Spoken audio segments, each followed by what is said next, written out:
Aparecendo pra gente aí um pouco sobre o tratamento de pulgas e carrapatos nos bichinhos. No nosso quadro é o bicho de toda terça-feira. Mas voltando a falar aqui sobre transtornos alimentares, nosso tema de hoje do Band Mulher. Enquanto estava acontecendo a reportagem, a gente também estava conversando aqui e pensando como a comida tem uma relação muito afetiva nas nossas vidas também, né? Quando a gente lembra da nossa avó, quando a gente lembra da nossa mãe, a gente pensa, é aquela comidinha de vó, aquele docinho que só minha mãe sabe fazer. Como tem muito essa questão afetiva. Agora, doutora Fabiana, como isso também pode se transformar, essa questão, como a comida pode passar desse lugar de amor para esse lugar de repulsa, né? Para esse lugar de eu não posso comer, eu não quero comer, eu não devo comer porque eu preciso desse corpo perfeito. Essa exigência dessa falsa perfeição acaba estragando muito com o nosso psicológico, de uma certa forma, né? Você tocou em pontos importantes, assim, a gente vai falar agora de gratificações. A ideia, a comida, ela é um tipo de gratificação. O problema é que ela não deve ser o único. Então, quando a gente coloca todas as nossas gratificações numa cesta só, que é a cesta da comida, você começa a ter problema. Então, uma das coisas importantes é você promover naquele indivíduo outras formas de gratificação. Comida vai ser uma delas. Quem não gosta de, no final do dia, comer aquela comidinha gostosa que você mais gosta, ou ir na casa da sua mãe e comer aquela comida que te relembra a infância? Isso é uma delícia e a gente não precisa se privar disso. Porém, se a única fonte de gratificação é a comida, você começa a ter um comportamento mais intensificado em relação a isso e os problemas vão surgir. Então, a ideia é que você desenvolva a gratificação pelo exercício, pelas amizades, pela saída, pelo lazer, pelo esporte, pelas relações afetivas, pelo trabalho, pelas conquistas, pelos projetos, ou seja, você diversificar as formas que você tem gratificação. E aí, passando para o outro lado, como você colocou, que é a questão da repulsa. Aí a gente vai passar por uma série de fatores relacionados a exigências sociais, a uma rigidez de personalidade, aquela pessoa que não se permite estar fora do peso ou não se permite estar fora de um padrão. Como a gente vai ter pessoas que vão entender que aquele corpo dela não está dentro do padrão que hoje é exigido pela sociedade, mas que para ela está tudo bem. Então, passa pela questão de personalidade própria de cada indivíduo, passa pelas questões impostas pela sociedade, mas não só porque a sociedade está impondo aquele modelo, todos vão aceitar necessariamente. Então, existe aí uma confluência de personalidade, sociedade, imposições, como você lida com aquilo. Então, a gente vai estar aí vendo um fenômeno bem complexo. E se a gente pensar, Karina, essa coisa dessa gratificação que a doutora trouxe pra gente, a gente pensa na criança, por exemplo, né, que quando chora, a mãe logo dá um doce, dá um pirulito, toma aqui pra você parar de chorar, né? E a criança vai se acostumando a, quando tiver algum, né, quando chorar, quando ficar chateada, receber aquilo que ela quer. Pois é, receber aquilo que ela quer e aí acaba aquela criança sendo estimulada de uma certa forma para essa alimentação errada. Isso é o que Fabiana falou, a questão da gratificação. Então, às vezes a mãe ou o cuidador não percebe que isso vai ter uma consequência lá na frente. Então, se aquela criança às vezes não se comporta como se espera, então vai ter essa gratificação. Tome um doce, tome a sua comida preferida. Se vai tirar sangue, vamos comer um bolinho. Então, tem alguns locais que dão doce. Questão do pediatra, realmente, já aconteceu com minha filha, levando a minha filha ao pediatra, e a pediatra, ao fim da consulta, ofereceu um pirulito. Isso ela não chupa pirulito. Então, assim, é uma questão que, se você começa a condicionar na vida adulta, a gente chega com nossos problemas, aí eu preciso comer. E até a questão do transtorno alimentar tem o comer transtornado, que é justamente quando você, geralmente isso acontece num período ali do dia, e a pessoa chega e come tudo. Mesmo sem estar com fome, ela continua a comer, só que diferentemente da bulimia, não coloca, né? Ela não vai vomitar, ela não vai tomar laxante, fica com culpa, se sente culpada, por que eu fiz isso? Mas aconteceu. Então, ela perde o controle frente à alimentação. E isso tem sido também bastante comum. As pessoas, geralmente, elas costumam ter excesso de peso. E uma das causas desse excesso de peso é o comer transtornado, é esse comer compulsivo. Doutora Tereza, eu queria que você falasse um pouco sobre o que pode gerar, por exemplo, no aparelho digestivo mesmo, né? Doenças como a bulimia, anorexia, que podem ser fatores de risco para outras doenças? Sim, claro. Bom, eu já tinha falado no início, a anorexia, você tem desnutrição, distúrbio eletrolítico, né? Alterações hormonais importantes, baixa da imunidade, infecções graves, né? E transtorno psiquiátrico grave, que pode ser até o suicídio mesmo. Então, isso para anorexia, porque por falta de ingesta. Certo. Na bulimia, você tem, nos pacientes que têm transtorno compulsivo, que é o que ela falou, ou seja, aquele que não vomita ou que é obeso, tudo que a obesidade te traz de presente, quer dizer, diabetes, hipertensão, doença osteoarticular, hiperlipidemia, doença coronariana e por aí vai. Então, tem outros transtornos alimentares também, nós estamos falando nesse instante. Tem os pacientes que comem cabelo, né, que podem fazer um tumor de cabelo, de pelo no estômago, no aparelho digestivo. Então, os transtornos alimentares, as esofagites pelo vômito repetido. Então, os transtornos alimentares trazem sim doenças não só no âmbito psiquiátrico, mas no âmbito dos déficits nutricionais, hormonais, imunológicos. Isso realmente é uma coisa que tem que ser tratada pela equipe multidisciplinar, extremamente grave. Para quem identificar, primeiro, você acha que precisa primeiro ir ao endocrinologista e depois, ou não existe uma ordem? Não, eu acho que primeiro tem que ir ao psiquiatra. Primeiro ao psiquiatra. Não tenha dúvida. Porque, na realidade, o que o médico clínico ou o endocrinologista pega é o efeito colateral, quer dizer, a consequência secundária do distúrbio básico. Mas eu acho que você tem que tratar a causa. E a causa é psiquiátrica. Entende? A causa não é endócrina. A causa é psiquiátrica.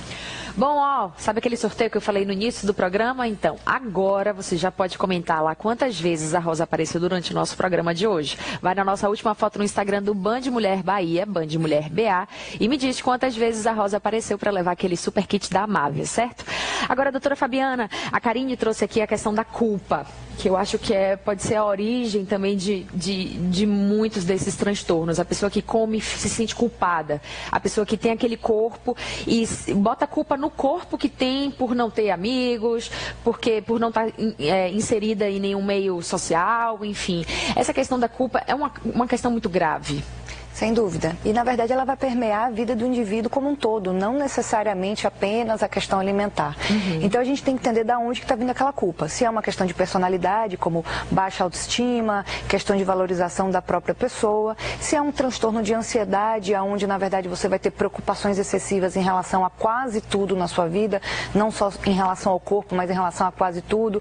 Se é uma questão depressiva, então, como a doutora Tereza falou, a gente tem que entender o fenômeno como um todo. Às vezes, a gente está vendo a ponta do iceberg, que é o que está chamando a atenção. Mas se a gente não conseguir entender o fenômeno como um todo, você vai poder estar ou tratando de forma inadequada aquele paciente, ou minimizando o que está acontecendo com ele, e assim você não vai conseguir ajudar ninguém. Então, entender o fenômeno completamente é super importante. Tem uma pergunta aqui: conflitos na orientação sexual podem também ser um dos fatores que influenciam no aparecimento de transtornos alimentares? Eu diria que não necessariamente a questão sexual, mas de qualquer forma, conflitos têm a ver com alterações ou de personalidade ou de ansiedade. Então, de novo, você tem que olhar o que está por baixo da superfície. Às vezes você está vendo a pontinha do iceberg. Então, se há conflito, se há sofrimento por esse conflito, hoje a gente já não fala mais em questões relacionadas a gênero e sexo como questões patológicas. Isso já é pacificado na comunidade científica. Mas se fala muito em disforia de gênero, ou seja, quando conflitos ou pela opção sexual ou pela questão de gênero causam conflitos, ansiedade, sintomas, desconforto, disforia. Isso é que é alvo de estudo e de tratamento e de acompanhamento pela comunidade médica psiquiátrica. Bom, Karine, eu queria falar um pouco sobre essas dietas altamente restritivas que a gente tem hoje. Por exemplo, você falou sobre o jejum aí em algum momento, e eu já tenho ouvido nos últimos dias, coincidentemente, algumas pessoas falando que, nossa, estou praticando o jejum, está dando super certo, estou perdendo peso. Alguém te mandou fazer uma orientação médica? Não, eu vi que é super saudável, todos os médicos recomendam o jejum, então eu faço jejum e fico sem comer até 3 horas da tarde. Quais são os riscos da gente seguir essas dietas altamente restritivas? Olha, um dos riscos é a própria desnutrição. Às vezes, você acha que desnutrir é só estar com baixo peso.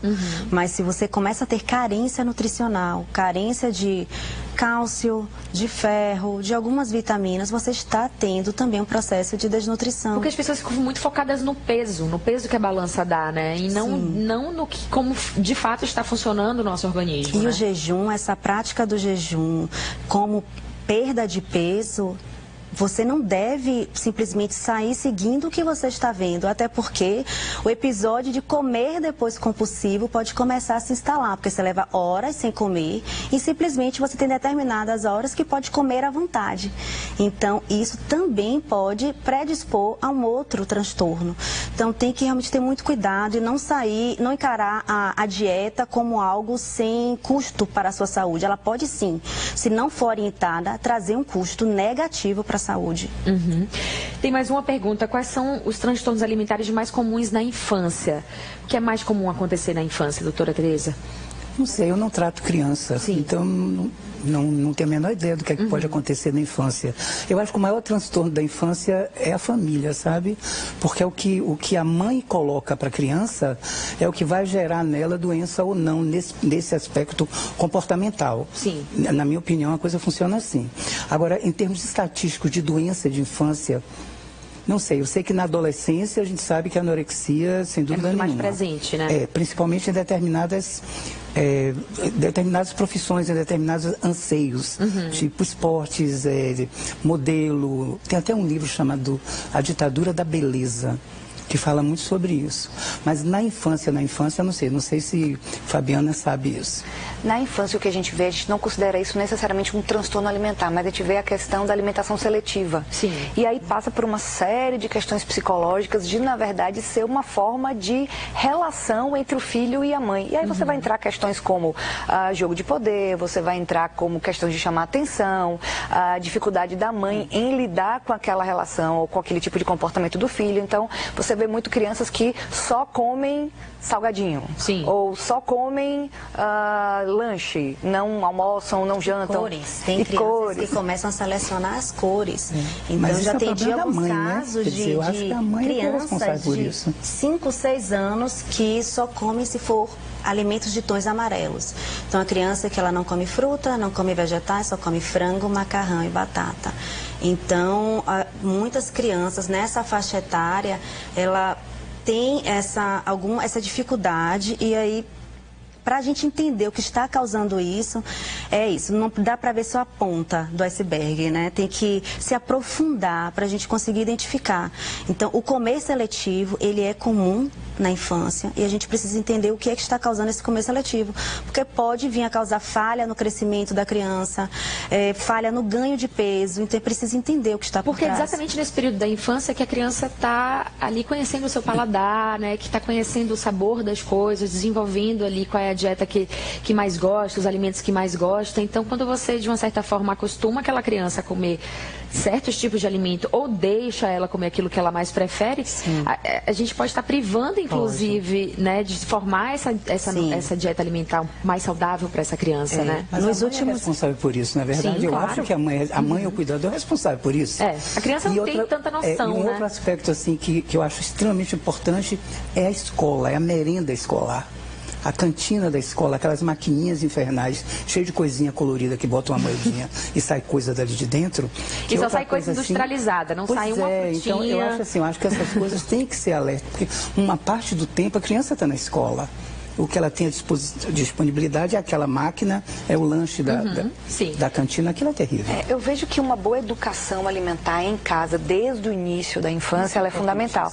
Eu acho que os pediatras têm se atentado bastante para isso e, assim, a educação começa em casa. Você pode até ter um ambiente, né, de todas as opções não saudáveis e perniciosas possíveis, mas se você tem uma educação sólida, uma educação alimentar sólida em casa, eu acho que isso já é uma coisa muito positiva. Você chega a uma determinada idade que a criança fala assim, o pré-adolescente, eu quero experimentar. Eu não quero pagar mico. Então, eu vou comer o que a escola tem, o que os meus amigos fazem. Então, essa idade do ser aceito, de ser aceito, né? Então, isso é muito complicado, porque começa gerando insegurança. E aí, eu acho que a coisa mais... Você tem uma questão social aí super importante. Eu vou ter que Aqui nosso papo, porque o nosso tempo acabou. Chegamos aqui agora quase 2 horas e 58 minutos ali. Muitíssimo obrigada pela presença de vocês aqui hoje para falar sobre transtorno alimentar. Aprendi muito no programa de hoje, que acho que é um assunto super sério, que precisa mesmo ser falado, já que a partir da mídia também é muito responsável por esse impulso, por essa estímulo a essa beleza perfeita, a esse padrão de beleza perfeito. Ó, o Band Mulher então está terminando. Amanhã estamos de volta para falar sobre o mito do bumbum perfeito. Vai render esse programa, viu? Eu te espero a partir de 1h15 da tarde. Até lá.